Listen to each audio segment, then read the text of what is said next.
Man, I love it when people behind anime adaptations try. After a long road to production by director Robert Rodriguez and producer James Cameron, the Titanic Man's journey to adapt a Japanese manga is complete. And it's not really that bad. I know at this point James Cameron may seem like a filmmaker with a tendency to take his time, but Cameron has been wanting to do a live-action adaptation of this Japanese manga and anime story for about 15 or so years now. I usually get worried about films with long production periods, but Alita Battle Angel comes out mostly good, certainly better than most other adaptations of its heritage.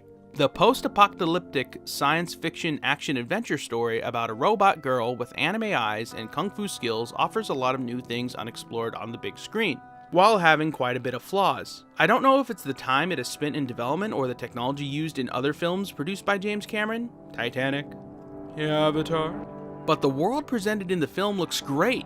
It's weird, thought out, and big. Don't immediately disregard it because of its Japanese origins. This film feels like a classic science fiction story in the best way possible. I feel someone would have illustrated parts of this film for a novel in the 60s or 70s. The creature and robot designs look absolutely wonderfully abstract and wonderfully realized, even though some of the more human-looking characters stick out like they just walked out of our present. Hey, the 26th century after the fall of human civilization doesn't seem immediately bad. I mean, at first, at least.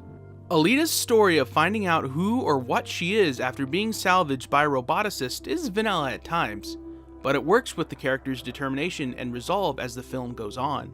It helps with Robert Rodriguez behind the camera because he is a filmmaker with an eye for outrageous action between actors. The pacing feels uneven near the end of the film, and I imagine that people are going to be critical of the portrayal of Alita in some scenes. She's not really sexualized in any apparent sense. It's more of an interpersonal thing between Christoph Waltz's Dr. Ito character and other male characters in the film.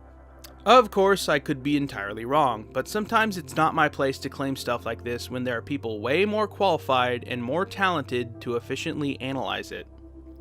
What I can tell you is that, even though I thought the film was messy, it is worth a watch.